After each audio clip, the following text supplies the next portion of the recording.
какое стоило меня заводят. Я с первого раза насторожился бы очень сильно и сказал бы, не-не-не, ребята, так, а теперь коллективный стоп, начинаем выяснять, с чего бы это вы вдруг такими любезными стали. Профессионалы отличают обостренное чувство опасности.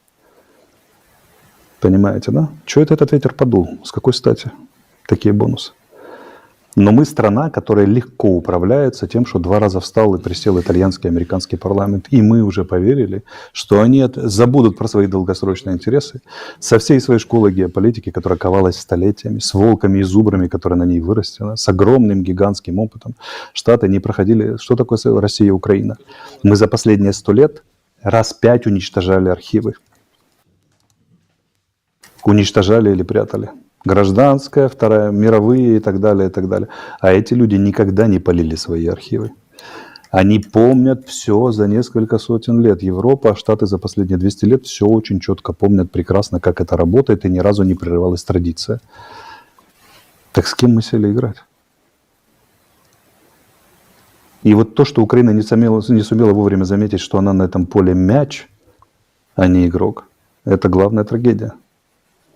Я не хочу даже, я хочу убрать, я не могу, мне сложно убрать издевку из голоса, но я очень хочу убрать издевку из голоса, потому что это моя страна, это мои люди. У меня в ближайшем окружении с десяток погибших друзей и родственников на этой войне, которым я так и не сумел достучаться и объяснить, что, ребята, не успел. Вы мяч, а не игрок.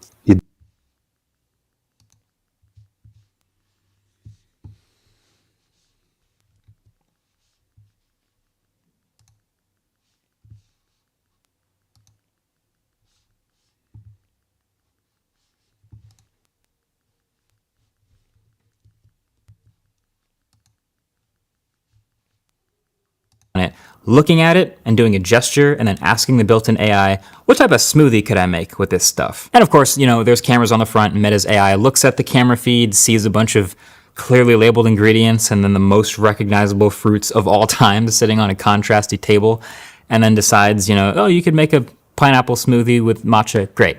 But that's not what the most impressive part of that was to me. What was impressive was the nice little touch of AR, which was these little blue dots that appeared and then tracked onto the ingredients on the table, labeling each thing and then staying on those things as I moved around and looked around the space. It's such a little thing, but it made a big difference. Again, you have to realize it doesn't look amazing through this video, but in real life, just picture yourself looking at objects through your glasses and seeing labels pop up over them. Like that was like sci-fi. It was amazing. But so then the third and final demo was probably the coolest because it was also a shared spaces demo. So there's two people with glasses on. So both people walk up to this QR code in the middle of the room, stare at it for a few seconds, and then that becomes the anchor point for a shared experience in 3D space, which in this case was a game of 3D Pong. So with the sensors at the front, now it's just shifted to visually tracking my hand through the air and mapping that to a paddle, and it let me hit this ball back and forth, so I started getting kind of good at it, not gonna lie. Sorry, Ellis, competition is competition. Going hard in the paint, but yeah, this is just Pong in real life that only the people wearing the glasses can see. It's also funny because we felt kind of cool playing this game, but yeah, this is how it looks to people not wearing the glasses. Not so fun. There's a lot of complicated technology and material science that goes into making these glasses work. Just from the sensors at the front and at the back, pointing at your eyes, pointing at the real world, to the micro LED projectors inside, to the waveguides, the silicon carbide material that's allowing us to refract the light at an extreme angle without distortion. I went way into the weeds with this with CTO of Meta, Boz, and I'm going to put that whole segment on the Waveform podcast. It should be out by the time you watch this, but I'll leave a link below to subscribe to Waveform so you can get into the weeds with us this week on that stuff. But I think what you should take out of this is this thing is packed to the gills. They have 7 small sensors and cameras that are custom designed to do the eye tracking and environment tracking. There's custom silicon in here to bring all of the data together. There's batteries split up to weight them evenly across your face. There's speakers. The frames themselves are made of magnesium, both because it had to be rigid enough to keep the lenses in alignment, but also because that made for a good thermal conductor as the literal heat sink to the entire computer inside. They actually made a working see-through version to help get us a better idea of how squashed in there everything is, and it overheats faster because the transparent plastic is not as good of a heat sink. So yeah, these glasses are absolutely thermally constrained using today's technology, and they have a battery life of about 2 to 3 hours. And that's not even to mention the completely separate compute puck with a coprocessor where they're offloading the app logic. That is truly a technical marvel, but all of that adds up to a set of glasses that was mostly pretty transparent, pretty lightweight, comfortable enough to wear for the 2 hours before they started to get a little warm and a little bit heavy on my ears. And then the graphics themselves that it's overlaying were tracked pretty well. Not the highest resolution I've ever seen, but pretty respectable, and with a 70-degree field of view, which meant I could look around a bit and the graphics would mostly stay in my line of sight. You can see them start to get cut off at the edges a little bit, and that's actually how I saw it in real life. But in total, it felt like just wearing slightly thicker, slightly heavier than normal glasses with a little tint and a little bit of flare, but delivering the most convincing demo of a post-smartphone augmented reality future that I've ever seen. Of course, none of that matters right now because Meta's not shipping this. Ever. It's kind of a weird move for a tech company to announce and show off and demo a new product, but then never actually plan on selling it to people. But think of it as PR. Again, you can watch the entire chat with Boz, but basically what I got out of talking to him was that they believe that continuing to iterate on this thing that they've made behind the scenes without all of the extra attention to packaging and marketing and selling the first thing will allow them to make something even better in a second or third iteration that may be good enough to actually sell. Ideally, it can be brighter and can have better battery life, of course, and have a higher resolution potentially, and still work towards all those things to be a real shippable, deliverable thing for early adopters, especially those waveguides and a silicon carbide and the price. There's just an immense assumed price tag for this low volume prototype that they've made, but that's the idea. And I think I actually agree with that. So these are the Snapchat AR spectacles. And right off the bat, they look dramatically more like a piece of technology on my face, but fundamentally, same thing is happening in here. I am looking through these glasses at the real world. I can open this up in front of you, the lens. There is a menu right now that you can't see, and it's stuff overlaid over on top of the real world, and it's actually incredible that it works. But there are a few fundamental differences between these and Meta's that I think are really interesting. So difference number one, there is no separate computer puck. Everything is in these glasses. So I think we can safely assume that that's why there's so much more mass here in general. Meta's glasses looked much more like normal glasses, but had an entire separate smartphone-sized computer paired to it the entire time, tethered to it basically. These you can connect to your phone, but otherwise they do operate without any other additional hardware. Everything's in the glasses, so that's definitely way more hardware on your face. But then difference number two is materials and build. Most of what you're looking at here all the way around is just, it's black plastic all the way around. And that's actually kind of interesting. That's not to say that they're built worse or poorly at all. They're still actually very rigid, but I actually think this is more of a weight saving measure. But then they still needed a high quality heat sink, which is why there's this metal band on each side. So you can still dissipate heat from the hottest components using the cooler air outside of the glasses. But in total, these still weigh 228 grams. And when you put them on, they are, I mean, they're huge. They are massive. You can see the arm extends way back beyond my ear. I mean, there's a lot of mass on the front of my face. They're trying to be more balanced, but I mean, there's some level of appreciation for the fact that there is no separate computer puck, of course. But like, yeah, this is today's tech we're talking about, so there's a lot going on here. But then that brings us to number three, which is when you actually turn them on.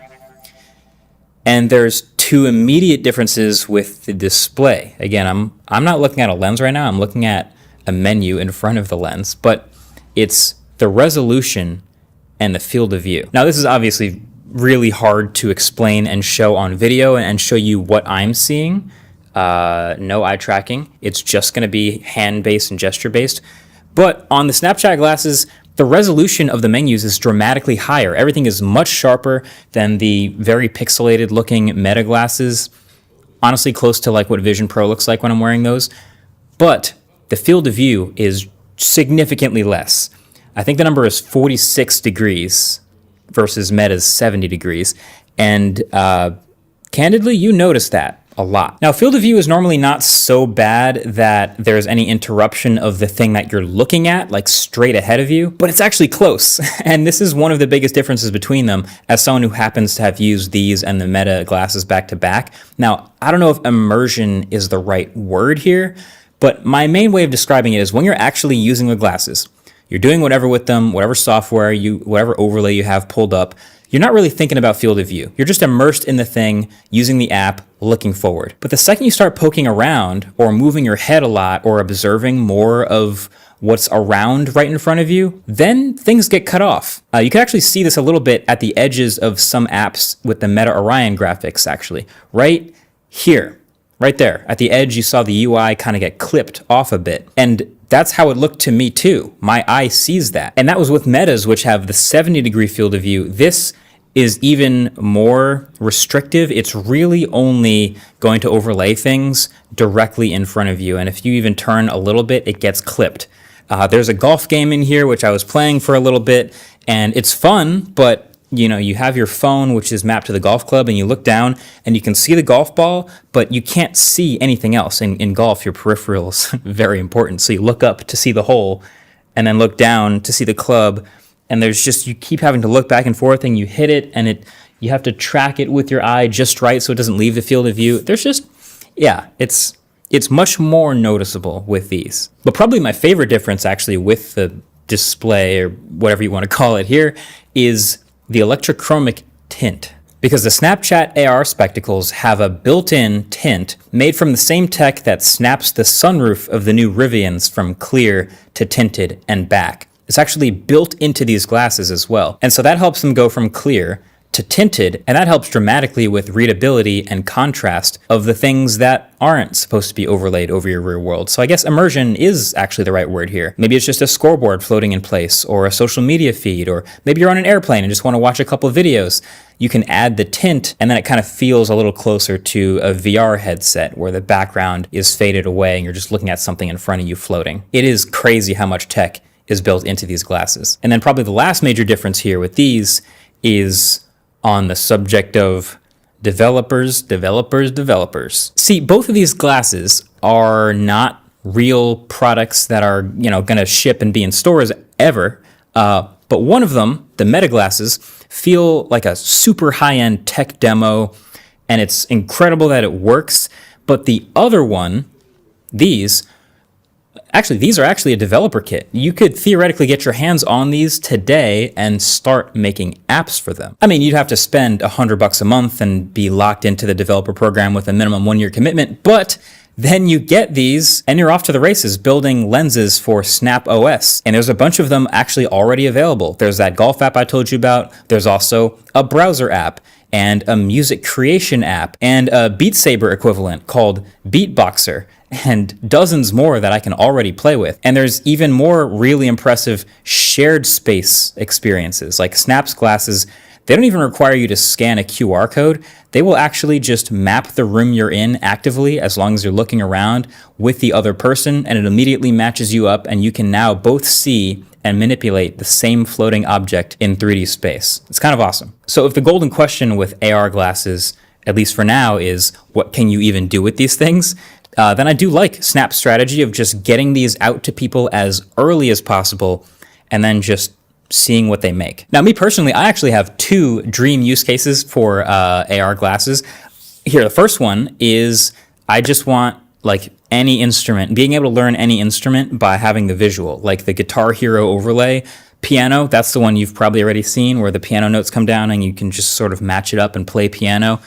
any instrument, I think that would be incredible. But my other one is, so you know how when you're on an airplane and you look out and you see like a cool monument or some like visual thing that you recognize, how super cool that is?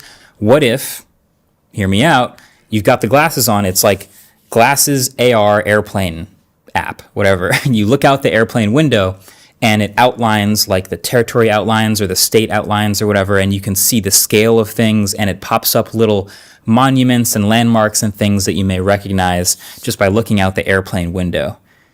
That, I think that was awesome. So, clearly more development is needed for both of these glasses. The Meta glasses, they have a separate computer in your pocket, right? They only have a 2-hour battery life and an estimated $25,000 retail price thanks to materials. And the Snapchat glasses, they have a 45-minute battery life, and they look like this. So yeah, the tech is clearly not ready to start selling this to real people yet. But you almost can't help but picture the future that we might have, that we could have, maybe even looking at our phones less if we have this AR glasses thing actually come to life. Maybe. Someday. Could be cool. Thanks for watching. Catch you guys in the next one. Peace.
О, так а чого воно?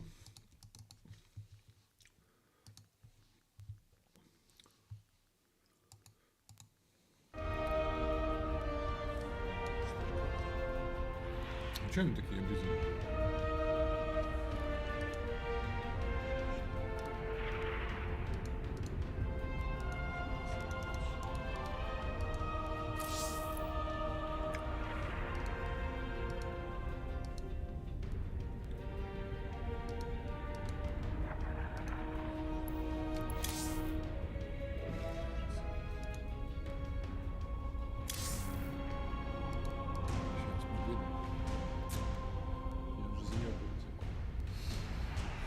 же трансляція ОБС, короче.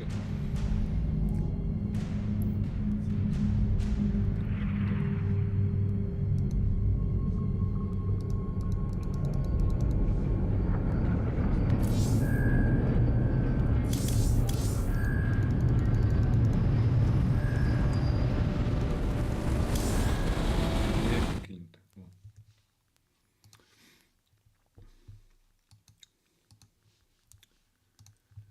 Так, ОБС.